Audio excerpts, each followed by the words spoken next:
제가 2018년도에 저희 교회에서 엣지캠프 할 때 건강한 사람을 위하여 내적 치유로 제가 강사에서 말씀 전했거든요. 근데 그 다음에 우리 교회 집사님들이 목사님 내년에는 목사님 마지막 해이니까 2020년도에 꼭 다시 한번 엣지캠프 강사해 주세요. 그래서 알겠습니다. 그리고 제가 뭘 준비했느냐면은 부부 세미나를 준비했어요. 그야말로 한 1년 가까이 준비하고 아직까지 1년 남았는데 한 9개월 남았는데 코로나가 와서 못하게 돼가지고서 2년 동안 준비했던 게 얼마나 아까운지 이 가정에 대한 거 부부에 대한 책을 한 50권 사다가 열심히 읽고 생각하고 묵상하고 하다가 코로나가 와서 못했습니다. 그때 준비한 것들을 4시간 할 것을 오늘 1시간으로 요약해 왔는데 아무리 요약하고 요약해도 10페이지를 준비해야지 35분에 끝나거든요. 근데 17페이지가 나와서 이게 어떻게 될지 모르겠어요. 그래도 한번 짧게 해보려고 45분 안쪽에 끝내려고 지금 생각을 하고 있습니다. 저희 그때 준비한 게 너무 아까워서 책으로 막 내려고 했어요. 근데 한 권도 안 팔릴 것 같아서 책으로 제가 안 돼요. 근데 제가 아무리 시간이 없지만은 오늘 사모님의 간증을 꼭 들어보고 싶었어요. 우리 이현수 목사님의 사모님이신데요. 이현수 목사님 잘 아시잖아요. 우리가요 옛날에 간증도 하시고. 이현수 목사님 제가 과거의 비리를 다 밝혀도 되죠? 그러면요 22년 동안 마약에 중독돼 가지고 얼마나 사모님 속을 썩였겠어요.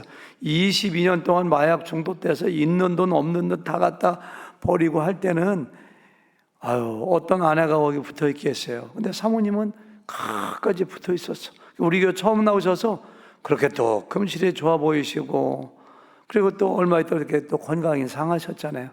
근데도 이정옥 사모님 너무너무 남편을 사랑하시고, 제가 그 모습을 바라볼 때마다 와, 참 대단하다. 간증을 저는 무슨 간증할지 하도 몰라요.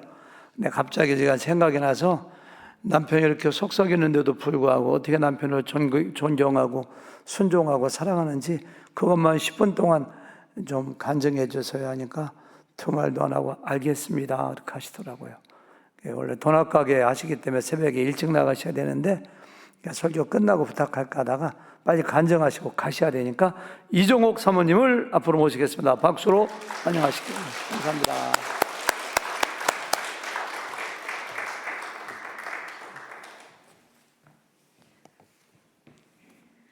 안녕하세요. 이정옥 사모입니다. 저는 현수 목사님과 결혼 40년 차 동갑내기 부부입니다. 그 중에서 감사합니다. 그 중에서 한 7년 정도는 저희가 서로 떨어져 살았습니다. 저희 부부가 믿음을 시작한 지 얼마 되지 않아서 첫 번째 시련이 닥쳤는데 그때는 이상하게도 하나님께서 기도를 응답을 빨리 해주시더라고요. 그래서 저희 남편이 치유받고 또 하나님과의 관계가 회복되니까 이 믿음이 금방 성장했어요. 교회 가는 것도 즐겁고 또 매주 교회에서 하는 목장 모임에 참석하면서 또 남편의 신앙이 커갔고 저는 또 교회에서 진행하는 성경 공부를 또 통해서 또 공예배를 통해서 또 믿음을 다져갔고요. 정말 제가 꿈꾸던 그런 믿음의 가정의 생활을 그때 즐겼던 것 같습니다. 주일날 교회 가서 하루 종일 교회에서 살고 또 저녁에 집에 오고 그런 생활을 하다가 이게 이제 너무 잘 나가는 거예요. 그래서 저는 그게 축복인 줄 알았어요. 그러니까 믿음도 커가고 저희 가정도 너무 잘 되니까 가게 2개 해가고 집 사고 차 사고 너무 잘 나갔어요. 그러니까 이제 그때는 그게 너무 잘 믿어서 하나님 축복인 줄 알았어요, 그게. 근데 그게 준비가 안 된 상태에서 주시는 그 축복은 결국은 사단의 달콤한 유혹이었어요. 그래서 이제 그렇게 돈이 들어오면 저희 목사님은 아시다시피 좀 허우대가 멀쩡하잖아요. 인물 좋죠, 옷발 잘 받죠, 또 매너 좋죠. 그러니까 이제 목에 딱 힘이 들어가면서 사람이 교만이 딱 들어오는 거예요. 그러면서 결국 이제 사단의 유혹에 넘어가서 9년 만에 또 이제 병이 다시 재발했는데 해본 도둑질이 무섭다고 다시 도진 그거는 정말 걷잡을 수 없이 나락으로 떨어졌는데, 그렇게 이룬 거 한 1년 만에 다 까먹었어요, 아마. 다 까먹고. 근데 정말 절제가 안 돼요. 본인도 안 되고. 그래서 제가 교회에 너무 창피해서 그때 작은 교회로 옮기면서 그 목사님한테 말씀드리고 기도 요청하고, 또 목사님이 또 가게를 찾아와서 저희 남편한테 이제 성경 공부를 하자고 그렇게 얘기했는데, 벌써 하나님하고 관계가 멀어진 남편한테는 말씀이 안 들어가더라고요. 그냥 목사님 와 계신데도 그냥 자기는 자고 있는 거예요, 가게 뒤에서. 그런 과정을 거치면서 제가 뭐 할 수 있는 게 없었어요. 그래서 맨날 가게 끝나면 교회 가서 울고불고 하고, 또 목사님 통해서 상담도 받아보고, 근데 어떻게 할 수가 없어가지고 제가 아이들한테 이제 도저히 안 되겠다, 아빠하고 이제 갈라서야 되겠다. 그때 딸이 이제 사춘기였는데 안 된다고, 절대 안 된다고 딸은 알고 있더라고요, 아빠가 그 상황을. 그런데 그게 이제 하나님 음성으로 들리는 거예요. 그래서 또 이건 아닌가 봐. 그리고 또 이제 거의 1년을 뭐 교회 가서 거의 이제 완전히 미쳐서 교회 가서 맨날 울고불고 그랬는데, 1년 정도 지났을 때 하나님께서 제게 이제 담대함을 주셨어요. 그래서 1년 후에 남편을 집에서 내쫓고, 또 남편이 또 집을 찾아서 해코지 할까봐 애들하고 몰래 아파트로 옮겨갔어요. 근데 참 하나님은 이상하시더라고. 제가 남편을 딱 버리니까 그때부터 일하기 시작하시는 거예요.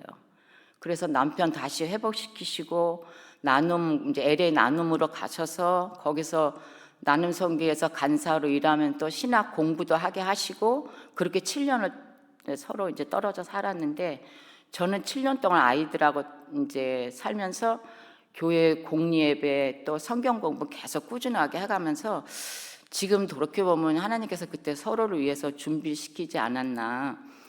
그리고 이제 하나님 일을 하게 됐는데, 그러면 이제 제가 생각할 때 2번의 은혜를 입어서 치유됐고, 또 하나님 일을 하니까 좋은 일이니까 하나님이 진짜 빵빵하게 밀어주실 줄 알았어요. 그냥 고속도로처럼 길이 쭉 뚫려서 그냥 가기만 하는 거면 되겠다 이렇게 생각했는데, 그게 아니더라고요. 남편의 첫 번째 스트로크 왔고, 그 다음에 제가 유방암 수술을 했는데, 같은 해에 저 목사님이 또 2번째 스트로크가 왔어요. 와, 그때는 제가 진짜 감당하기 힘들었었어요. 그래갖고 이제 가게 앉아서 펑펑 울었죠. 집에 가서 짐을 쌌는데 갈 데가 없는 거예요, 솔직히. 뭐 미국에서 생활해 보신 분은 알지만 짐 싼다고 여자가 어디 갈 데가 있겠어요. 그래서 이제 막 울고 뭐 어떻게 할 줄을 몰라서 교회 중보기도팀에 연락하고, 또 제가 이제 몇 년 계속 성경 공부하는 사모님 그룹이 있어요.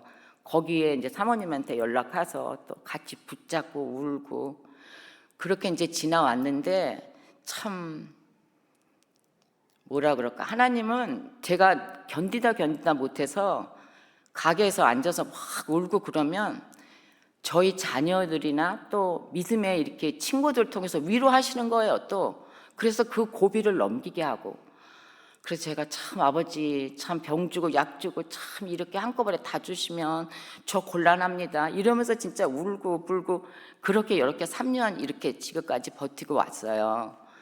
근데 제가 이제 이렇게 결혼 생활 돌아보면서 뭐라 그럴까, 제가 확실하게 여러분에게 말씀드릴 수 있는 건, 어떤 환경 속에서도 하나님을 꼭 붙잡고 있으면 하나님이 꼭 그거에 기도에 응답해 주신다는 거, 그거를 꼭 말씀드리고 싶고, 그러면 저희 목사님이 제 말에 뭐 벌벌 기느냐, 절대 아니십니다. 항상 하시는 말씀이, 너는 나 만나서 출세했다, 믿음이 그만큼 자랐고, 평신도에서 이제는 사모 소리까지 듣고, 그렇게 맨날 저한테 이제 새벽교육 시키는데, 오늘 또 이렇게 또 높은 자리에 서서 간증까지 하게 돼서 거기다 한 가지 또 더 붙이게 됐습니다. 이상입니다. 저희 이러고 살고 있습니다. 감사합니다.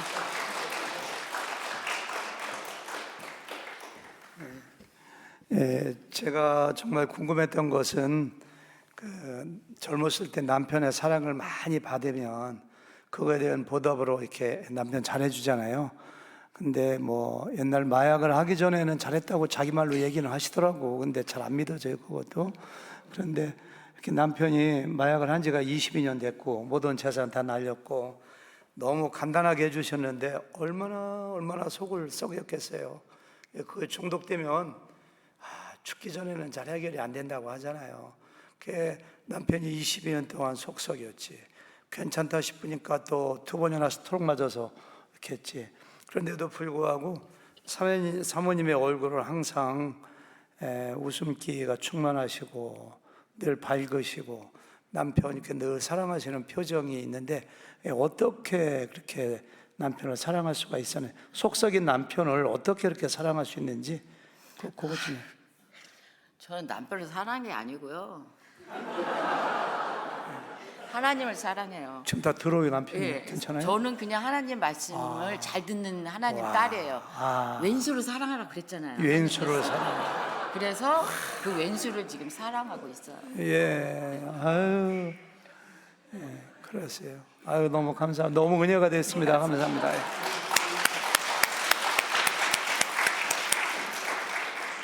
아유, 이현수 목사님 너무너무 참 결혼 잘하셨네요. 이렇게 훌륭한 사모님. 예. 제가 여기 있을 때만 해도 이현수 목사님하고 축구를 많이 했는데 갔다 와 보니까 또 이렇게 또 내일 새벽 일찍 일어나셔야 되니까 가셔도 괜찮습니다. 앉아서 들으셔도 괜찮고요. 예.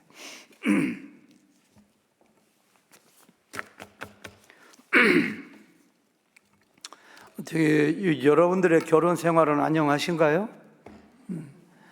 예, 부부 사이의 관계는 좀 어떠신가요? 제가 오늘 강의를 시작하면서 불편한 진실 한 가지를 먼저 좀 말씀드렸으면 좋겠어요. 뭐가 불편한 진실이냐?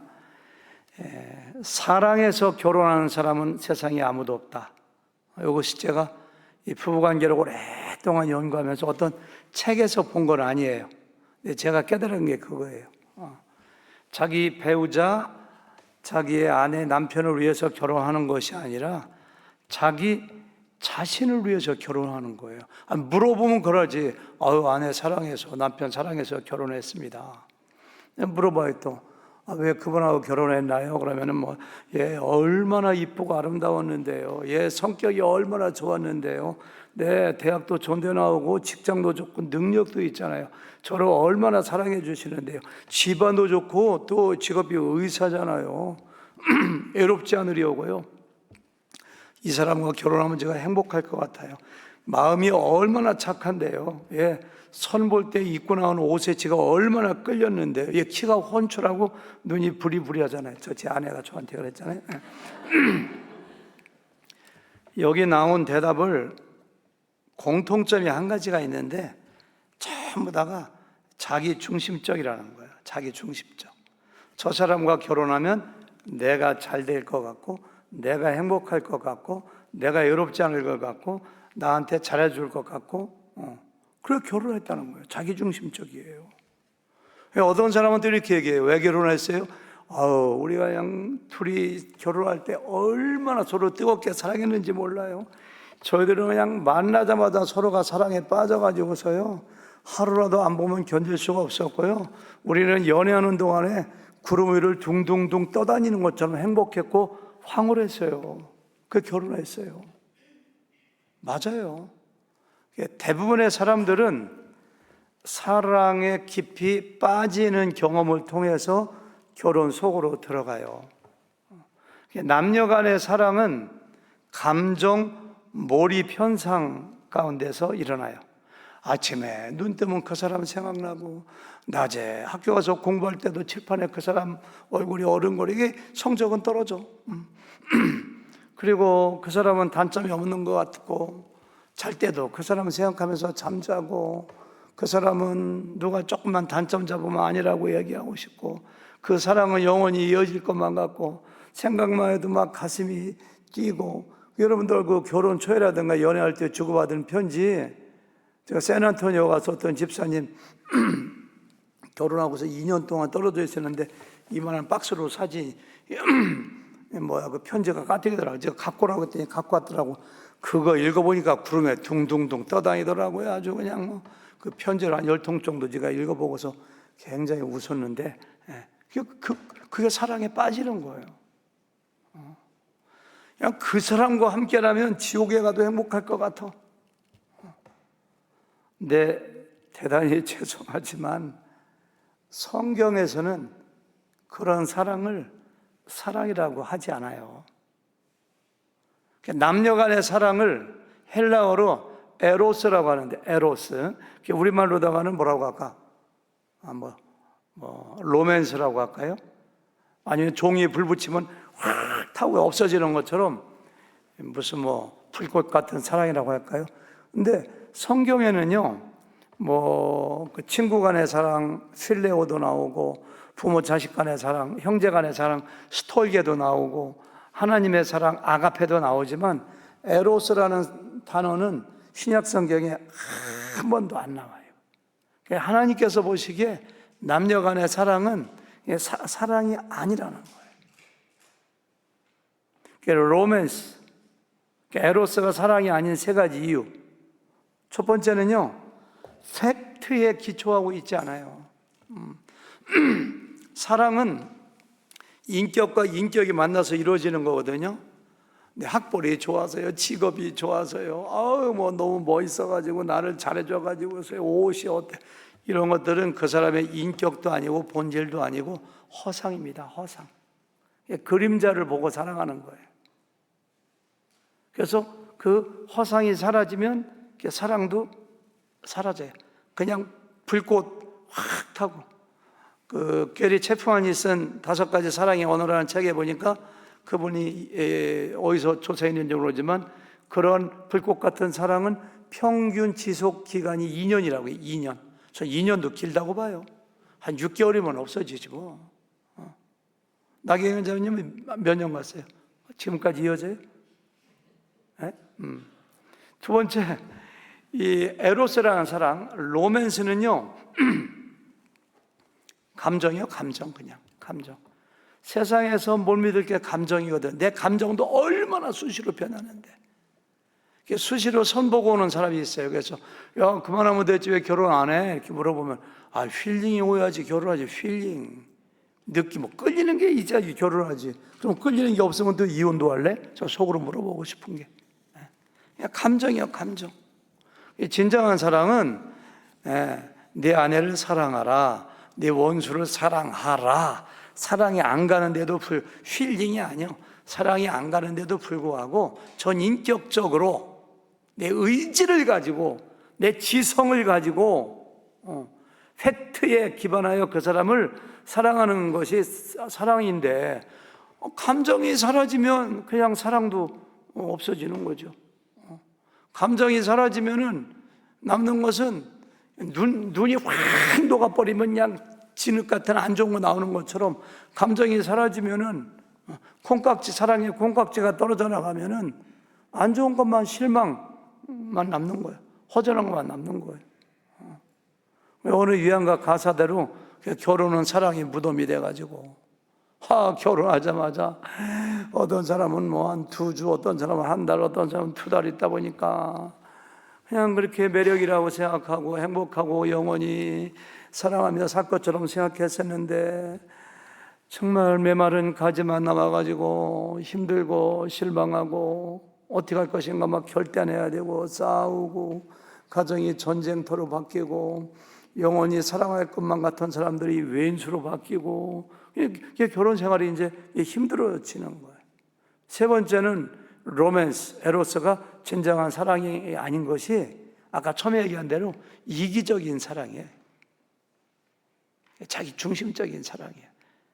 사랑해서 결혼했다고 말로는 포장하지만 실제로 조금 더 깊이 들어가면 내가 행복하려고 예뻐서 예쁜 거 사랑하지는, 그러면 사랑도 안 가게. 그냥 저 사람이 나를 행복하게 해줄 것만 같아. 책임감도 강하고 바라볼 때마다 잘생겼고 돈도 잘 벌 것 같고 능력도 있고 의리도 있고. 그러니까 이건 자기 중심적, 이기적인 사랑이기 때문에 그것이 휩쓸고 간 자리에는 허무하고 허전과 실망만 남아요. 우리가 지난주에 에베소서 5장 21절부터 33절까지 공부했잖아요. 아내들아 남편에게 순종하기를 교회가 예수님께 순종하는 것처럼 순종해라. 남편들아 아내 사랑하기를 예수님께서 우리 사랑한 것처럼 사랑하라. 그 거기에 사랑이라는 단어가 6번 나오는데요. 전부 다가 아가페야, 아가페. 아가페. 여기에서 문제가 생기는 거예요. 남녀 간에 만난 사랑은 에로스요. 사랑에서 가장 낮은 단계야. 조건적인 사랑이에요.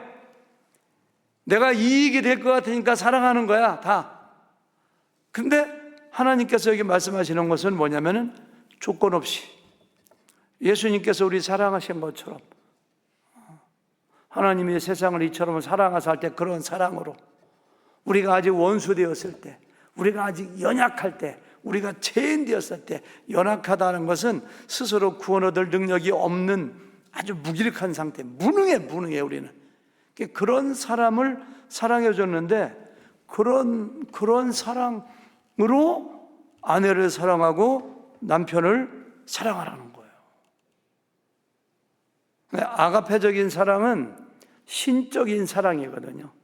사람에게는 그런 사랑이 없어요.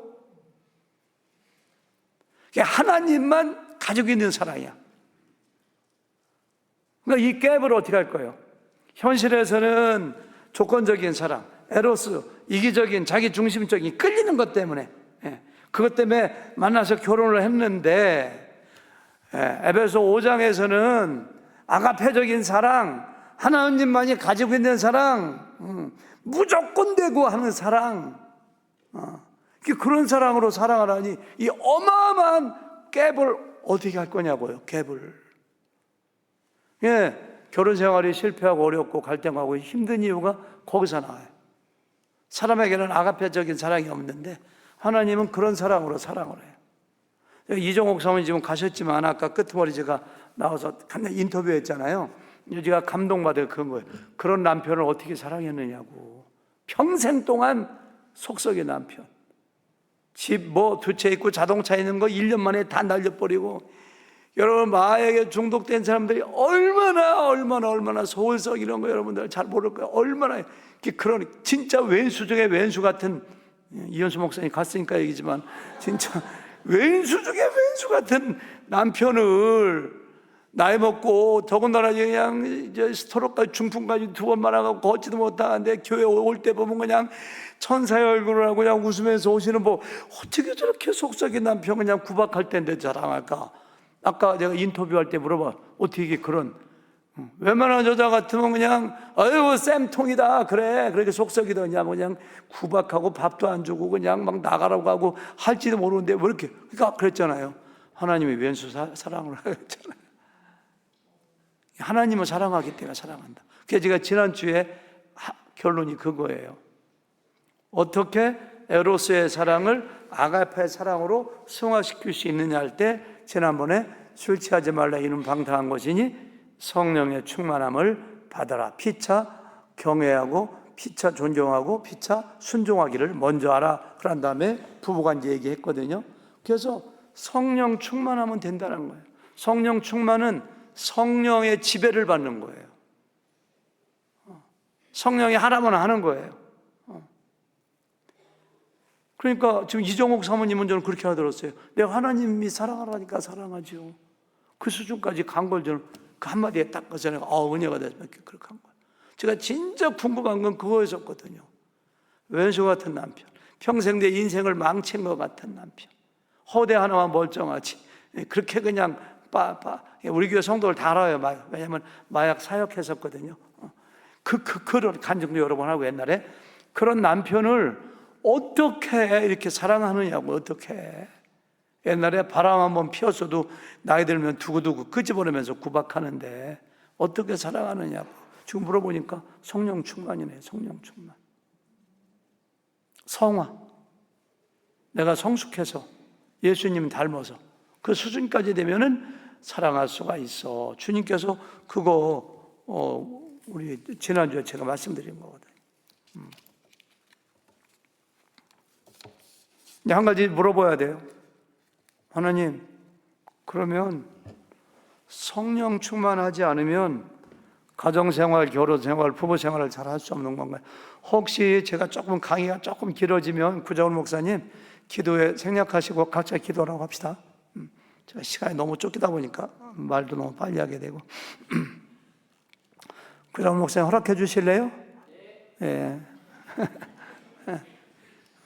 물어봐야 돼요. 성령 충만 안 받은 사람은 에로소가 아가페로 바뀌지 않으니까 늘 부부관계가 힘들고 결혼생활이 어려야만 되는가? 성화와 성숙이 이루어지기 전까지는 정말 이 가정생활을 어떻게 해야 되는가? 언제까지 어느 정도 성령 충만하고 얼마나 성숙해야지만은 가정생활이 주님이 말씀하신 대로 이정옥 사모님 그 수준까지 올라가서 사랑할 수가 있는 것인가? 한번 물어봐야 돼요. 성령 충만하기 전까지는 맨날 싸우고 갈등하고 미움 가운데 살아야 되는가? 왜? 나이가 만족을 못 주니까, 늘 성격이 틀리니까.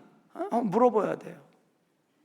그래서 제가 2020년도에 에츠캠프 강의를 준비하면서 성령 충만까지 안 가더라도 다른 각도에서, 다른 안목에서 부부관계, 결혼생활을 잘 할 수 있는 답이 있지 않을까?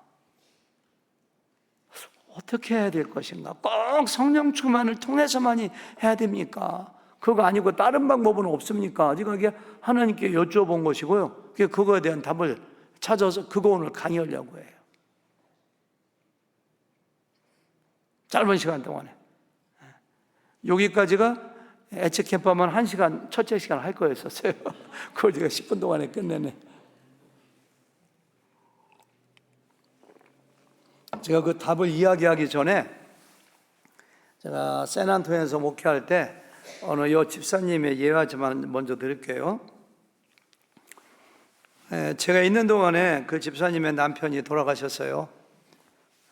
오랫동안 몸이 불편해서 치매기도 있으시고 잘 걷지도 못하시고 당뇨가 심하고 나중에는 당뇨가 너무 심해서 여기 다리를 절단하고 걷지도 못하고 정신도 온전하지 않고 나이 차이도 좀 나고. 근데 그 여자 집사님이 남편을 그렇게 지극정성으로 섬기는 분을 처음 봤어요.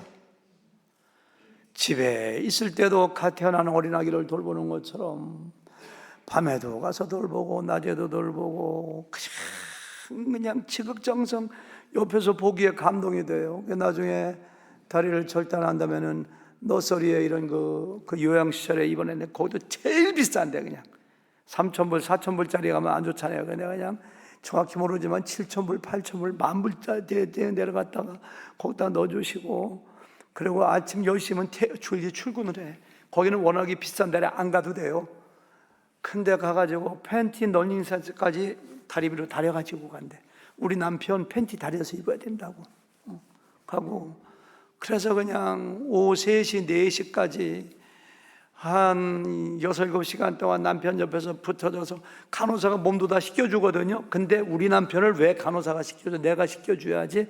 그래서 자기 남편 다리도 한자 없는데 몸을 다, 남편은 정신도 오락가락하죠. 근데 다 씻겨드리고, 거기는 간호사들한테 우리 남편 내가 없는 동안에 잘 대해주라고 수시로 샌드위치 50개, 60개 비싼 거 사다 뒤집어놓고 드시라고 하고, 그렇게 남편의 지극정성으로 하더라고요. 그러고 한 1년 있다가 남편 돌아가셨는데, 돌아가시니까 하나도 안 울어. 그냥 막 웃고 막 그래. 그래서 엄청 울 줄 알았어요. 그래서 물어봤어요. 왜 이렇게 남편 돌아가셨는데 기쁘냐고 하니까 그분이 하시는 말씀이, 저는 원 없이 했거든요. 여한이 없이 했거든요. 자기 남편이나 아내나 아버지나 어머니 돌아가시면 그냥 엄청나게 우는 사람들이 있잖아요. 다 그런 건 아니지만, 슬퍼서도 울지만 많은 경우 7, 80%는 한이 남아서 그래요. 못해준 게 생각나서. 내가 잘해준 게 10개고 못해준 게 2개라도 2개가 생각나요. 제가 우리 아버지 돌아가셨을 때 그렇게 슬퍼. 지금도 가슴이 먹먹해. 제가 객관적으로 보면 잘못한 거 별로 없어요. 엄청 잘했어요. 나름대로 용돈도 드리고 자주 찾아가. 그런데 몇 가지 잘못한 거, 제가 너무 모진 말했던 거, 그게 생각나서 이렇게 막 지금도 너무너무 힘든데. 그러니까 그분은 원이 없대. 원이 남편한테 최선을 다해서 그냥 해줄 것 그래서 자기 몸을 불살라서 그래서 그냥 원이 없대. 그래서 자기는 원이 없어서 좋대.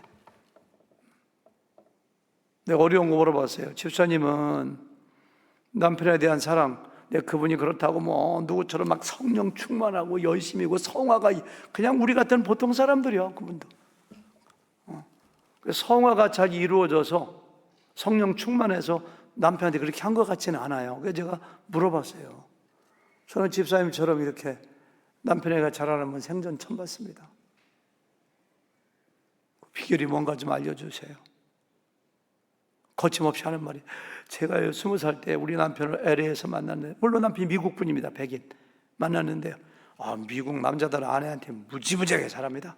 거기는 99%가 그 남편분들이 미국 분들이죠. 너무너무 잘해요. 한국 남자들은 어려움도 없습니다. 근데 LA에서 만나, 자기 20살 때 남편 만났는데 지금까지 자기가 부탁하는 거 한 번 거절한 적 없고, 자기 마음 한 번 아프게 한 적이 없고, 자기 이름을 부르면서 누구야, 너는 내 사랑이야, 평생 동안 자기를 그렇게 사랑해주고 잘해주고 행복하게 해주고 말로 행동으로 모든 거 다 바쳐. 자기는 그것을 생각할 때마다 그 의리 있는 분이거든요. 그분은. 그러니까 그거 생각할 때마다 남편한테 소홀히 할 수가 없대요. 자기 남편이 자기한테 해준 걸 생각하면은 그 은혜를 갚기 위해서 자기 이렇게 해야 된다고. 그래서 거기서 힌트를 딱 얻었어요. 힌트를.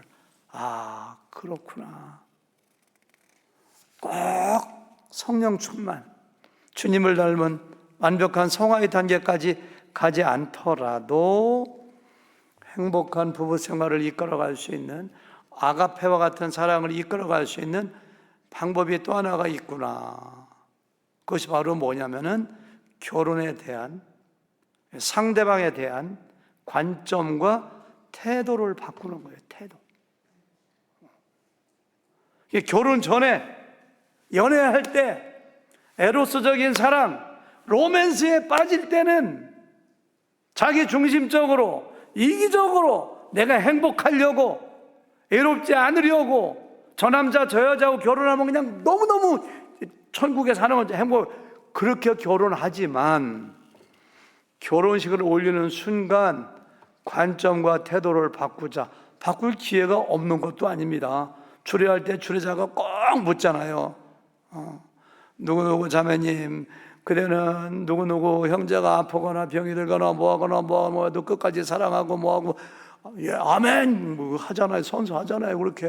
근데 그건 선서로 끝나버려 그냥. 근데 그때 진짜 관점을 바꿔야 돼요.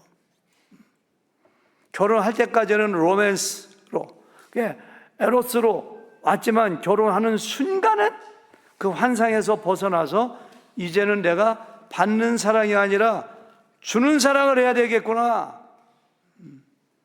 자기 중심적인 나의 이익을 위한 사랑이 아니라 하나님이 이 여자를, 이 남자를 나의 짝으로 주셨기 때문에 내가 이 사람을 위해서, 주님께서 나를 위해서 죽으신 것처럼 이 사람을 위해서 죽을 정도로 이 사람을 위해서 살아야 되겠구나.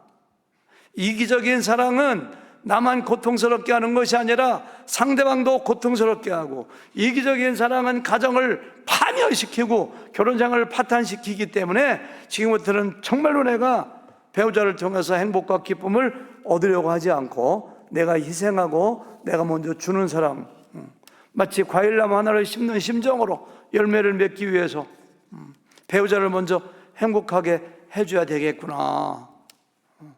그렇게 관점과 태도를 말로만이 아니라, 결혼 선서할 때 그냥 아멘 하고 마는 것이 아니라 정말로 관점과 태도를 100% 마음을 바꾸면은 저는 가능하다고 봐요.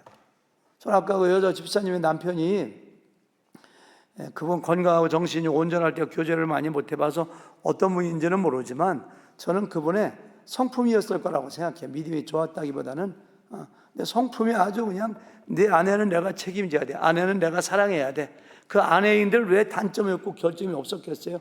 근데 그렇게 좋은 성품 가지고 아내에게 자기를 불살라 쏟아 부어줬더니만은 후반기에는 아내가 아내를 몸을 불살라서 이 남편을 사랑해 준 거예요. 저는 거기서 그 힌트를 얻은 거예요.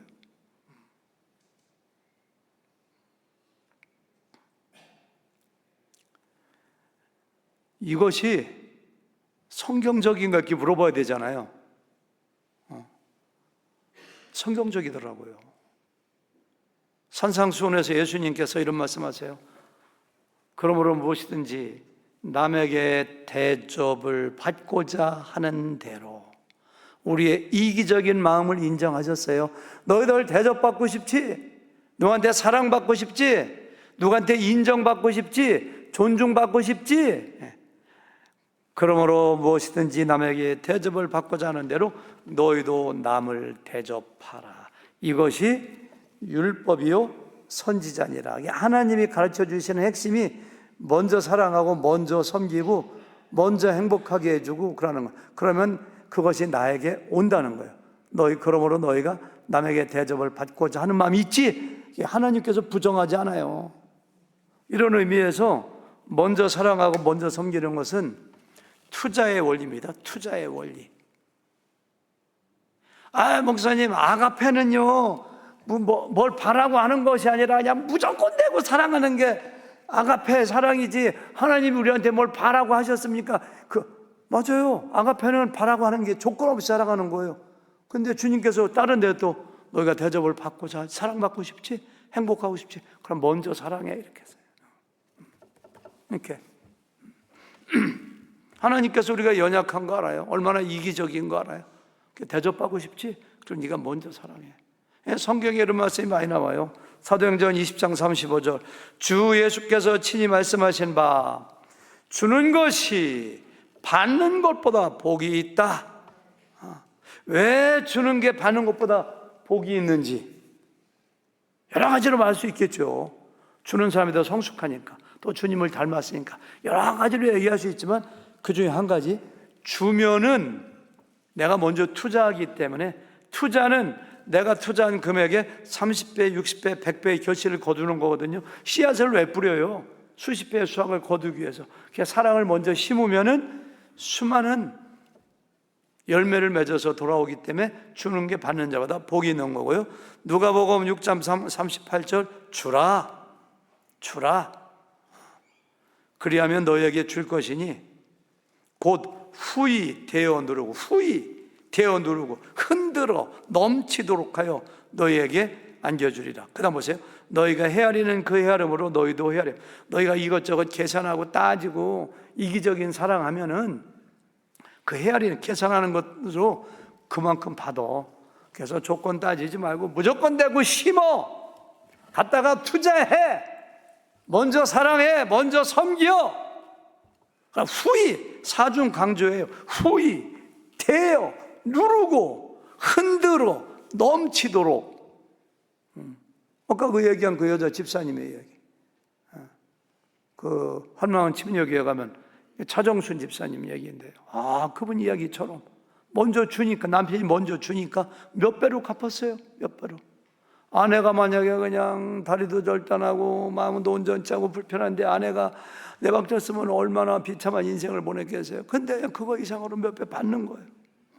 잠언서 11장 25절 남을 윤택하게 하는 자는 자기도 윤택하여 지리라. 남이 누구야? 내 아내 내 남편을 윤택하게 하고 행복하게 하면 너도 더 윤택해질 거야. 이렇게. 여기까지가 이제 첫 번째. 관점을 바꾸라. 첫 번째. 아까 서론했고요. 첫 번째가 뭐예요? 결혼에 대한, 가정에 대한, 상대방에 대한 뭘 바꾸라고요? 관점을 바꾸라. 관점을. 두 번째는 관점을 어떻게 바꿨어요? 내가 먼저 사랑하기로, 먼저 내 아내를, 내 남편을 행복하고 기쁘게 해주기로 관점을 내가 완전 무장했어. 생각을 바꿨어. 내 리마인드를, 생각을 리셋했어. 옛날에 내가 받으려고 했었고 행복하려고 했었고 그냥 이기적인데 그거 갖다가 컴퓨터 리셋하듯이 싹 지워버리고 새로운 생각을 싹 집어넣었어요. 그럼 이제 사랑을 해야 되잖아요. 근데 사랑을 할 줄을 알아야지. 사람들은요, 사랑할 때도 자기 방식으로 사랑해요. 자기 방식으로. 남자는 햇빛을 주는 게 사랑이라고 생각해. 여자는 물을 주는 게 사랑이라고 생각해. 그러면 남자가 햇빛을 막 쬐니까 여보 햇빛 좀 그만 줘, 난 물은 말라버려 이렇게 하잖아요. 그렇죠? 이게 사랑하는 방법이 틀려요. 아내가 직장 갔다 오더니 남편한테 아우 여보 나 이 직장 못 다니게 힘들어 죽겠어. 오늘 팀장 아야 그놈의 자식이 오늘도 나한테만 소리 지르려고 막 야단치는 거 있지. 아내가 그런 얘기 왜 해요? 위로받으려고. 그러면 남편이 그놈 참 나쁜 놈이네. 쫓아가서 한번 두드려 팰까? 아이고 여보 당신이니까 참 이렇게 위로해 주길 원하는데 남편은 글쎄 내가 뭐라고 했어. 직장 가서 말 좀 적게 하고 깜짝대지 말라고 했잖아. 그러니까 미움받는 거지. 아이고 그러니까 그냥 대답을 줘버려. 아주 그냥 확인 사살을 해버려. 아주 거기다가. 아니 그 남편이 자기 아내 사랑하지. 남편도 그 아내도 남편 근데 사랑하는 방법을 몰라. 남편이 그냥 가게 나가서 직장 가서 그냥 하루에 15시간씩 그냥 일하고 땀 흘리고 막 승진하고 돈을 팍팍 많이 갖다 줘. 한 달에 막 2만 불씩 갖다 주고 막 그렇게. 근데 아내는 항상 투덜투덜대고 항상 기쁘지가 않아. 그래서 뭐가 불만이야? 이렇게 돈 많이 갖다 주면 됐지. 도대체 뭐가 불만이야? 아내는 속으로 누가 돈 갖다 달라고 해서 저녁 좀 가족끼리 같이 먹으면 안 돼? 우리 가족끼리 여행 좀 가면 안 돼? 아내가 원하는 건 함께 시간 보내고 싶은 거예요. 다 사랑하지. 사랑하는 방법이 틀린 거예요. 그래서 내 아내는, 내 남편은 내가 어떻게 할 때 사랑을 느끼나, 내가 어떻게 할 때 좋아하나, 내가 어떻게 할 때 행복하는가, 그것을 알아야죠. 게리 체프만은 이것을 사랑의 언어라고 했어요. 사랑의 언어. 상대방의 사랑의 언어를 알아야 돼요. 상대방의 사랑.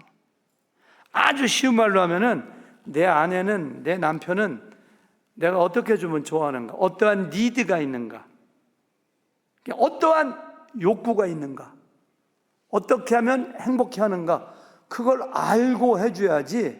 사람들은 지혜로운 것 같아도 얼마나 어리석은지 자기가 찐빵 좋아하면 자기 남편도 찐빵 좋아할 줄 알고요. 자기 방법으로 사랑해. 내 사람은 상대방은 사랑을 전혀 느끼지 못할 수도 있어요. 중국 남자하고 한국 여자하고 결혼했는데 말이 안 통해. 중국 남자가 사랑한다고 아무리 수백 번 얘기한다는데 사랑이 전달되느냐고. 안 되지. 사랑은 해. 근데 사랑이 전달이 안 돼. 1992년도에 존 그레이, G-R-A-Y, 존 그레이라고 하는 사람이 금성에서 온 여자, 화성에서 온 남자 수천만 부가 팔렸어요. 지금까지 30몇 년 동안에. 결혼이라는 것은 에게 딴 별에서 온 사람께 결혼한 거하고 똑같다는 거예요. 거기 보면은 금성에서 온 여자가 자기 남편한테 사랑한다고 하고 뭐 이것저것 사랑하는 행동을 해도 사랑이 이제 서로가 못 느껴. 제일 먼저 여러분들이 저도 마찬가지고 우리가 해야 될 것이 바로 뭐냐면은 내 배우자의 사랑의 언어가 무엇인가. 내가 사랑하기로 결단했으면 사랑하는 방법도 배워야지. 근데 죽을 때까지 자기 방법으로 사랑해. 남편은 아내는 사랑을 전혀 못 느껴. 자기 아내, 자기 남편 얼마나 사랑해. 근데 사랑을 못 느껴. 내가 좋아하는 방법으로 내가 원하는 게 이게 아닌데 왜 엉뚱하게 자꾸만 내가 별로 중요하지도 않은 거 가지고. 여러분들, 내가 막 그때 이제 우리 교회 애치 캠프 할 때 시간이 있으면 한 사람 한 사람 시켜보려고 했었어요. 노노 집사님 사랑해 나가 뭐라고 생각해? 막 지금도 막 시켜보고 싶은 생각이 굴뚝 같은데 시간이 없으니까. 근데 게리 체프만은 그 사랑의 언어를 5가지로 딱 한정지었어요. 5가지 애는 없다고 해요, 그분은. 인정하고 칭찬하는 말, 저는 거기도 동의하지 않아요. 저는. 그다음에 함께 있는 시간, 그다음에 봉사, 그다음에 선물, 그다음에 스킨십 5가지. 모든 것 5가지에 다 포함된다라고 그분은 그 책에서, 그 책도 수백만 부가 팔렸습니다. 사랑의 5가지 언어. 베스트셀러입니다. 한국말로 번역도 됐어요. 그거요. 근데 어떻게 사랑의 언어가 5가지만 존재하겠느냐고요. 저는 거기에도 동의하잖아요. 전 사랑의 언어가 최소한도 50가지, 100가지, 200가지 될지도 몰라요. 그냥 그런 걸 저희 막 조사하고 싶어요. 시간이 없으니까 제가 그냥 대충 떠오르는 거 몇 가지 적어왔는데, 저는 칭찬하고 인정하는 말이라는 보다는 더 포괄적인 말이 있는데, 지혜로운 말. 와, 남편이, 아내가 지혜로운 말 하나 탁 던져서 그냥 기분이 그냥 마치 그냥 추순날에 시원한 물 마시는 것처럼 기분이 확 좋아지는 말 할 수도 있고요. 어리석은 말하면 갑자기 맑은 하늘에 먹구름 비구름 치는 것처럼 갑자기 어두워지고 천둥 번개 치는 것 같은 말도 있고, 그런 거 있어 없어요? 여러분들 있죠? 말 한마디. 말을 잘해야 돼요. 말을. 잠언서에 보니까 16장 24절, 선한 말은 꿀송이 같아서 마음에 달고 뼈에 양약이 되느니라. 선한 말, 말 잘해야 돼요. 말. 두 번째, 잠언서 15장 1절, 유순한 대답은 분노를 쉬게 하여도 과격한 말은 노를 격동하느니라. 친절한 말, 웃으면서 하는 말. 근데 부부가 살다 보면 자기도 모르게 그냥 퉁명스럽게 하는 수가 있거든요. 잠언서 25장 11절, 경우에 합당한 말은 아로새긴 은쟁반에 금사과가 있다고 생각해. 얼마나 아름다워. 말을 잘해야 돼요. 그 지혜로운 말 속에 인정하는 말도 있고 칭찬하는 말도 있고. 와, 당신 오늘 아침에 너무 멋지다. 제가 주일날 설교하고 집에 갔는데 아내가 뚱하고 있는 게 아니라 집에 갔더니, 와, 오늘 설교 너무너무 은혜됐어. 그런 건 거짓말 해도 괜찮아요, 보고 집에 가서. 그러면 이렇게 이렇게 칭찬하는 말, 이런 거 한마디.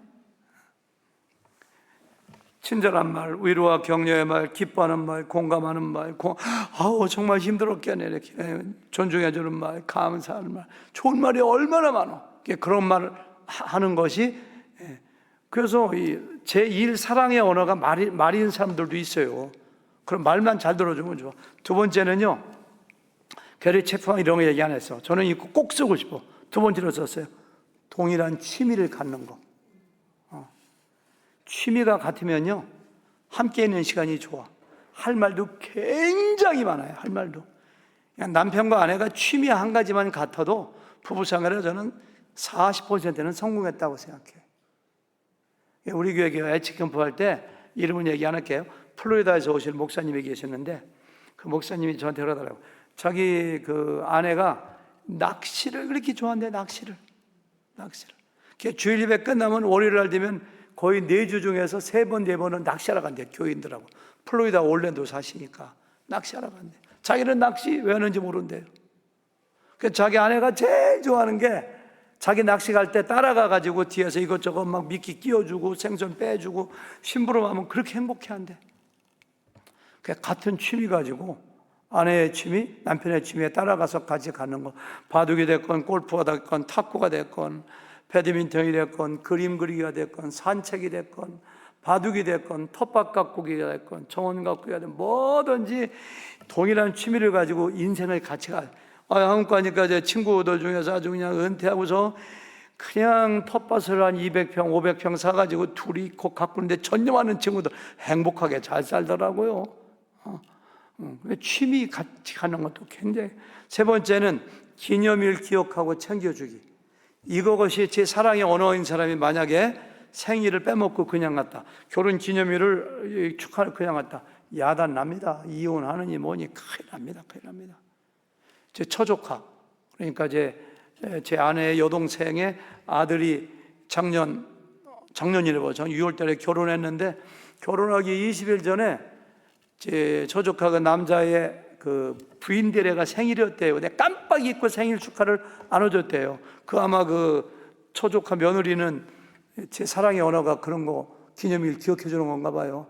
그 점잖고 예쁘고 믿음 좋은 아이가 그냥 난리를 치면서 결혼을 하니 안 하니 야단을 막 쳐서 그냥 제 저족한 남자애가 가서 빌고 사정하고 제 동서까지 봉투에다 50만 원 넣어가지고 며느라기야 사랑한다 뭐 하면서 쓰고 온 집안이 난리가 났어요. 난리가 났어. 그래서 우리가 앉아가지고 이름이 창규야. 창규가 내년부터는 생일 꼭 적어놔. 알았지? 기념일 같은 거. 어떤 사람은 뭐 기념일 이거 기억해도 그만 안 해도 어떤 사람은 거기에 목숨 거는 사람 그거 자기 남편이 아내가 그러면 반드시 해줘야지. 기념일이 얼마나 많어 그런 것들이. 네 번째가 맛있는 음식. 어떤 남자는 자기 아내가 맛있는 음식만 해주면 그냥 그렇게 기뻐하고 행복하고 사랑을 느껴. 어떤 아내는 남편이 데리고 가서 맛있는 거 사주면 그냥 그렇게 사랑받는 느낌을 가져. 그런 것도 있고요. 봉사는 희생이거든요. 상대방이 내 아내가 내 남편이 나를 위해서 얼마나 고생하고 희생했는가를 보는 거예요. 나를 위해서 희생한 거 없으면은 사랑을 못 느껴. 나를 위해서 막 백큐해주고 쓰레기 빼주고 설거지 해주고 막 내 피곤한 거 가서 자기가 막 라이드 해주고 뭐 집에 오는 편지 영어로 된 거 얼마나 정리하기 편지 정리 문서 정리해주고 집 관리해주고 이런 거 막 해주면은 그렇게 사랑을 느끼는 사람이 있어요. 어떤 남자들은 그냥 그런 거 하도 안 하는 사람도 있어. 여섯 번째, 성관계. 의외로 성관계가 제1 사랑의 언어인 사람이 굉장히 많아요. 상담해 보면 많아요. 실제로 상담해 보면. 지금부터 한 20년 전인가 제가 목회 초기인데 지금은 우리 교회 안 나오고 어디 사는지 모르니까 제 아내한테 어떤 자매님이 상담을 했어요. 아내가 저한테 얘기해 줬어요. 그 젊은 자매가 저는요 제 남편이 성관계를 통해서 만족만 시켜주면 남편이 돈을 못 벌어와도 좋고 다른 거 못해도 좋아요. 저는 그렇게 그걸 뭐 성욕이 나쁜 게 아니죠. 하나님이 주신 거잖아요. 근데 남편이 그냥 퇴근하면은 컴퓨터 앞에 앉아서 계속 게임만 하고 뭐 인터넷만 하다가 자기는 애들 키우느라고 넉다운 됐는데 잠들어 있으면 밤 12시에 들어와서 자기한테 막 가까이 오면 암만 피곤해서 너무너무 어떻게 하면 좋아요. 오죽 힘들면 제 아내한테 상담했을 거예요. 제가 지금 같으면은 제가 둘 다 부르다가 상담해 줬을 것 같아요. 어떻게 하라고. 근데 그때는 제가 워낙에 젊고 뭘 몰라가지고 그런 건 목사가 상관하면 안 된다고 생각해서 그냥 모르는 척하고 언제 10년 전인가 언제 한국 가다가 공항에 가는데도 어떤 젊은 목사 안녕하세요 가더라고요. 누군지 몰라보고 죄송하지만 누구시죠? 저 누구예요? 그러니까 그 남편이더라고. 우리 교회 안 나온 지 오래됐거든요. 그래서 아우 반갑다고 왜 자매하고 같이 한국 가고 혼자 가느냐고 저 이혼한 거 몰라요? 그러더라고. 그게 제 사랑이야. 그러니까 제1 사랑의 언어가 만족되지 않으면 뭐가 됐든지 간에 제1 사랑의 언어가 뭐가 됐든지 간에 그것이 만족되지 않잖아요. 제2, 제3 이런 거 해봤자 별로 효과가 없어요. 제1 사랑의 언어가 뭔가를 알아서 그걸 해줘야 돼. 그걸 만족시켜. 뭐든지. 신앙의 성장과 말씀 나누고 교회 행사. 어떤 분은 너무 영적이라서 남편이 그냥 집회 참석 안 하고 남편이 신앙적으로 성장하지 않는 건 너무너무 힘들어요. 그것이 뭐 기도 제목이에요. 남편이나 아내가 그러면 거기에 만족시키고 열심히 해야 되는데 시간이 없으니까 빨리. 8번째, 함께하는 시간. 어떤 사람은요 자기 남편이나 구목사님 에어컨 조금만 틀어주실래요? 지금 72도로 되어 있을 건데 69도로 해주세요. 어떤 분은요 자기 남편이나 아내가 자기하고 시간을 같이 보내주지 않으면 사랑받지 못한다고 생각해요. 15년 전인가 우리 교회 대전에서 안과 의사 여기 베일러에 연수왔던 안과가 아니라 치과 의사 어떤 집사님 기억하시는 분 있을 거야 아마. 오셨었죠. 그분이 그런 간증을 해요. 믿음이 얼마나 좋으신지. 얘가 작년에도 한국 가서 그분 치과병원 가서 이빨 고치고 했었는데 그분 집에 신방 갔더니 그런 간증을 해요. 우리 남편이 치과병원을 하는데 대전산에 얼마나 손님이 많은지 한 달에 막 7,500만 원, 막 7천만 원 막 수입이 들어오는데 남편은 하루 종일 그냥 남 입 쳐다보면서 하니까 너무 피곤하고 힘드니까 교회 집사인데도 그냥 날라리 집사예요. 그냥 끝나고 나면 친구들하고 가서 그냥 술 먹고 밥 먹고 불고기 먹고 그냥 뭐 스테이크 먹고 1차, 2차, 3차 가고 새벽 3시에 들어오고 서너 시간 잠자고 또 나가고 자기는 남편의 얼굴도 못 봐. 너무너무 힘들어가지고 저는 이렇게 사는 게 죽는 게 낫다. 밥맛도 없고 빼빼 말라가게 몸무게가 30kg 뭐 3이나 나 죽게 생겼. 자기는 안 보여. 그게 안 보여. 그냥 돈 버는데 재밌고 술 먹고 맛있는 거 먹고 다니고 여기저기 3차까지가 제 안 보여. 나 아내가 죽어가는 게. 근데 하루는 주말에 집에 있는데 장인어른이 있다고 오더래요. 장인도 대전역 앞에서 치과병원 하는데 그 나이 많은 장인어른이 자기 앞에 무릎을 탁 꿇더래. 여보, 사위님, 우리 딸 좀 살려주시게 그러더래요. 그 무슨 말씀이십니까, 아버님? 그러니까 자네 아내 좀 보게. 그게 정신이 번쩍 들어서 그다음부터 술도 먹고 집에 일찍 들어와서 아내가 이렇게 건강하게 되고. 그러니까 함께하는 시간, 함께하는 게 제일 사랑에 오는데 그게 만족이 안 되니까 죽어가는 거. 그게 지금 이렇게 살아가고 있다고. 작년에도 가보니까 식사 대접해 주는데 얼마나 행복하게 지금 잘 사는지. 예. 그 아들이 여기 사우스에트 다니는데 얼마 전에 저한테 인사하러 우리 교회 왔더라고요. 안정감.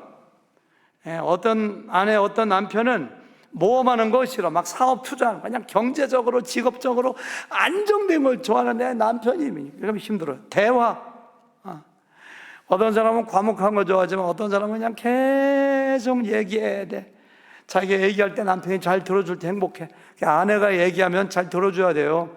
눈을 쳐다보고 공감해 주면서 대화가 제일 사랑의 언어인 사람도 있고요. 그 다음에 여러 번째 자기의 말, 자기의 부탁을 얼마나 잘 들어주느냐. 뭐 부탁했는데 거절해, 뭐 요청했는데 무시당해. 그러면 굉장히 좌절감을 느끼고 내가 우리 아내에게, 남편에게 이것밖에 안 되나, 이거 하나 부탁 못 들어줘. 그게 좌절감을 느끼고 낙심하는 사람도 있어요. 제가 다 이게 생각해 본 거예요. 문화생활. 어떤 사람은 그냥 연극, 영화, 뭐 미술관, 음악 감상 가는 거 굉장히 좋아하는데 한 사람은 싫어요. 이런 것들. 선물, 아까 게리 체프만이 얘기했던 선물을 받을 때 어떤 여자들은 그냥 무에게 금반지 같은 목걸이가 귀걸이 같은 거, 보석 같은 거 선물 받아야지만 행복하고 사랑받는다고 느끼는 사람이 있는가 하면 어떤 사람은 다 필요 없다고 생각하세요. 그걸 잘 보야 돼요. 여행하는 거. 제가 여행을 취미에서 뺀 것은 여행은 너무 큰 이슈입니다. 그 여행은 굉장히 사랑의 욕구 중에서 중심을 차지해요. 어떤 사람은 여행하는데 행복을 느껴. 어떤 또 그 배우자는 여행은 너무 싫어. 집에서 그냥 음악 감상이나 하고 TV나 보는 걸 좋아해. 그런 사람들은 그러니까 한 사람이 희생을 해야 되는 거예요. 따라가야 돼. 말하자면 돈에 대한 가치관, 그냥 부부지간에 문제가 되는 게 그거거든요. 한 사람은 그냥 쥐어짜고 저축하고 뭐고, 한 사람은 그냥 펑펑 쓰고. 이런 문제들을 어떻게 일치시킬 것이냐. 자녀 교육에 대한 태도. 한 사람은 그냥 아들, 딸 공부하는데 TV 보면 안 돼. 한 사람은 그까짓 거 뭐 상관있냐고 지가 알아서 하는 거지. 자녀 교육에 대한 태도. 이것도 나 위주로 하지 말고 상대방 위주로 해야 돼. 시간을 사용하는 자세. 어떤 환자는 그냥 시간만 되면 그냥 소파에 뒹굴뒹굴 TV 리모컨 가지고 여기저기 돌려가면서 그냥 시간을 가치 있게 사용하는 거 하도 못 봐. 아내는 그거 보면 그냥 꼴도 보기 싫고 그냥 아내는 뭔가 가치 있는 일을 해야 돼. 막 이런 거 굉장히 힘든 거예요. 그런 것도. 아내가 싫어하면 안 해야지. 남편이 싫어하면 안 해야지. 이런 것들. 옷 입는 거에 대한 태도. 저는 굉장히 소탈한 사람이거든요. 어디 갈 때 구겨진 거 입으면 어떻고 뭐 누가. 근데 제 아내는 안 그래. 그냥 뭐 신경을 써가지고 그것 때문에 여러 번 싸웠어요. 아주. 옷 입는 거에 대한 태도. 털털 맞으냐, 아주 그냥 꼼꼼하냐, 그런 거. 다른 사람을 대하는 태도와 자세. 거기서 그런 얘기하면 어떡해. 가게를 하는데 그냥 교인이 오니까 어떤 사람은 그냥 팍 깎아줘. 그러니까 배우자 있다. 그렇게 간다. 그렇게 깎아주면 우리는 뭐 먹고 살아. 그러니까.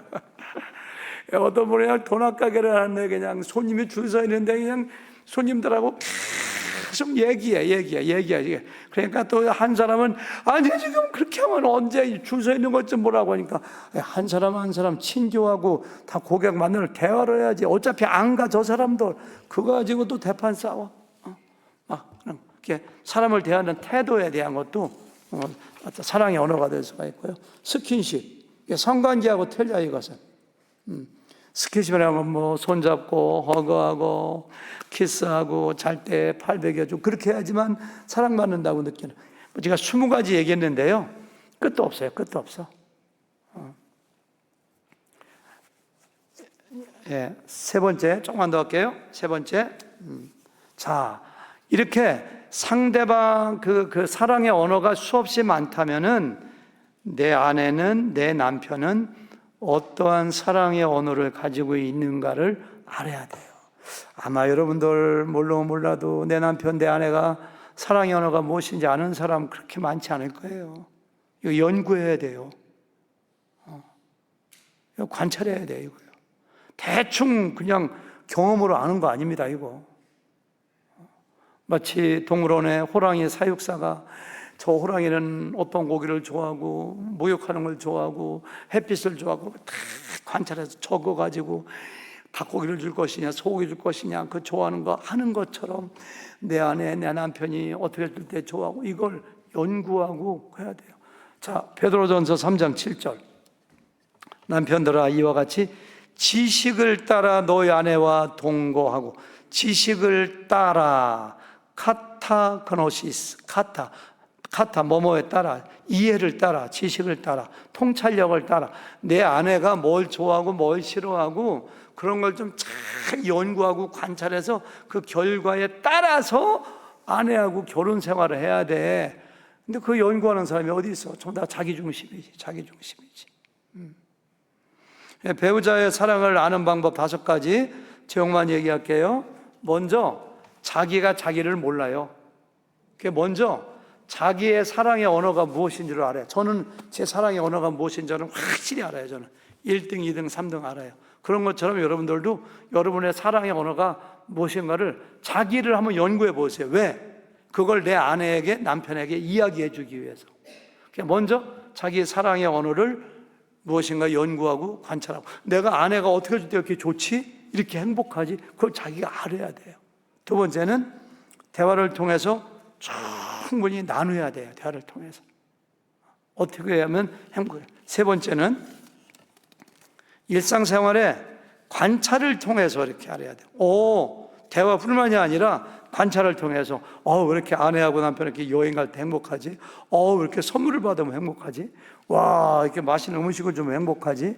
나를 칭찬해 주면 하늘을 날아갈 것 같으네. 뭐 이렇게 자기 그런 걸. 네 번째는 생각할게요. 겹치니까. 5번째는 부부관계가 갈등과 싸움에 있을 때가 사랑의 언어가 무엇인지 알 수 있는 절호의 기회입니다. 싸울 때가 있잖아요. 내 아내가 왜 이렇게 화를 내지? 내 남편이 왜 이렇게 불같이 화를 내고 불편해하지? 이런 말을 내가 이렇게 했을 때 너무너무 싫어하는구나. 그러니까 그런 말을 하면 안 되겠구나. 그 반대를 해야 되겠구나. 그래서 여러분들 부부싸움 하잖아요. 그러면 그냥 지나가지 말고 사과하고 화해하고 지나가지 말고 책상 앞에 앉아서 1시간 동안 연구해 보세요. 왜 싸우게 됐지 이게? 이 말 때문에 싸웠구나. 이것 때문에 싸웠구나. 연구 분석해서 오겠다가 내 아내는 이런 걸 너무너무 싫어하는구나. 다시는 이렇게 하지 않아야지. 거기서 교훈을. 같은 일 가지고는 싸우지 말아야지. 근데 대부분의 부부들이 죄송하지만은 싸웠던 거 가지고 또 싸워요. 그래요, 안 그래요? 그렇죠?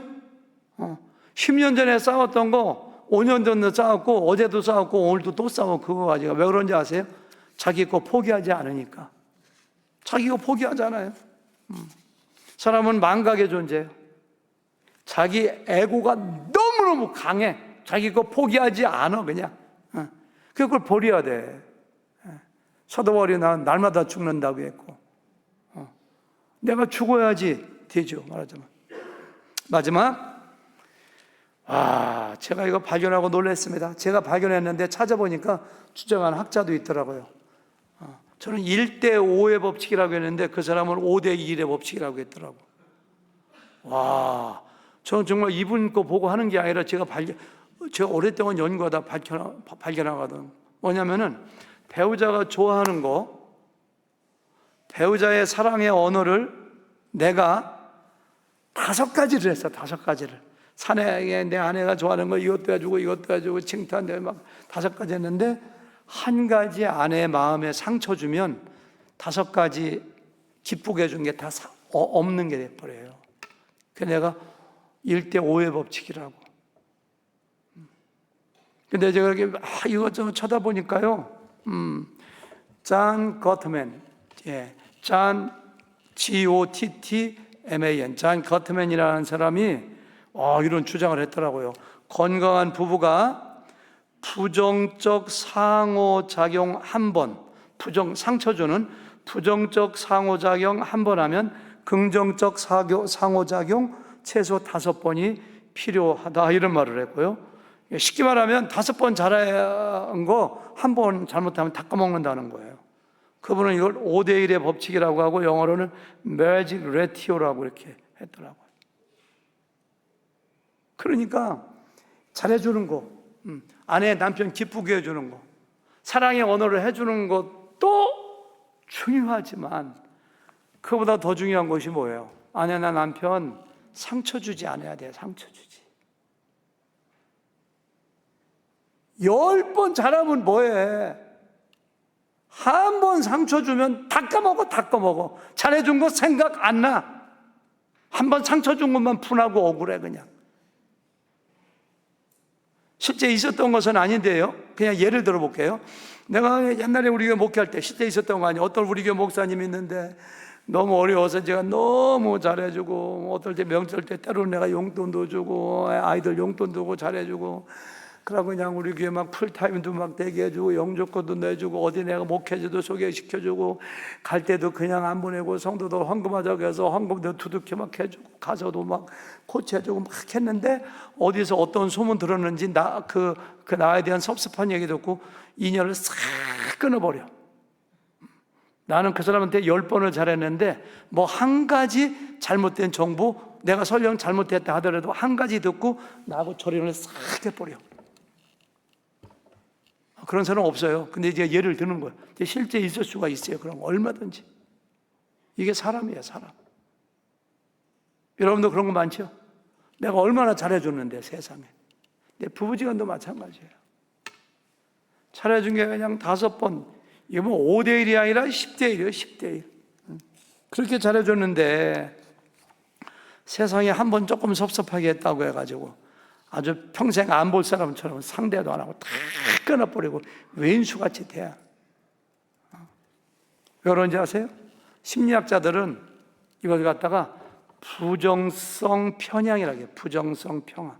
그러니까 영어로 네거티비티 비아스, 부정. 그러니까 사람들은 심리적으로, 그 생물학자들은 자기가 살아남기 위해서는 그 긍정적인 자극보다는 부정적인 자극에 더 민감하도록 우리 진화를 믿지 않지만 생물학자들은 그렇게 진화가 되었다고 해요. 긍정적인 거 10번 해보면 그냥 한두 번 누적되다 잊어먹어. 감사도 안 해.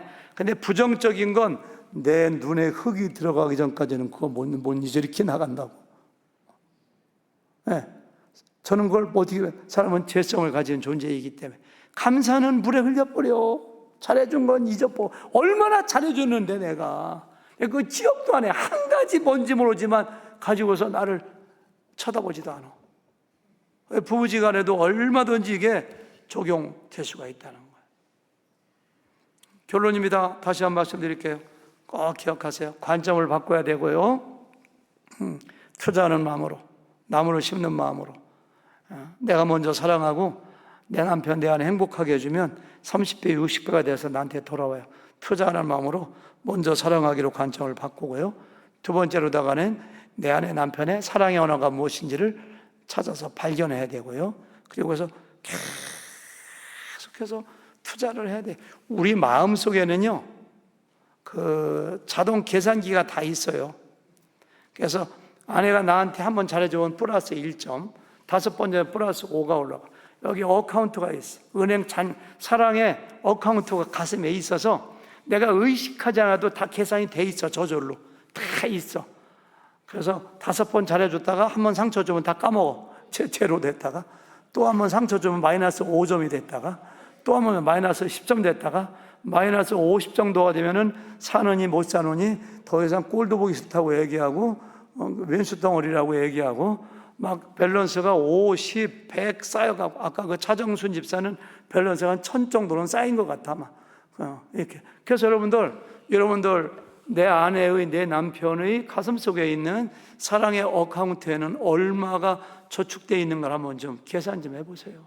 그 지금 밸런스가 저르면 지금부터 저축을 하셔야 돼요. 에스더 자매님은 남편의 마음속에 어카운트가 얼마 된 것 같아요?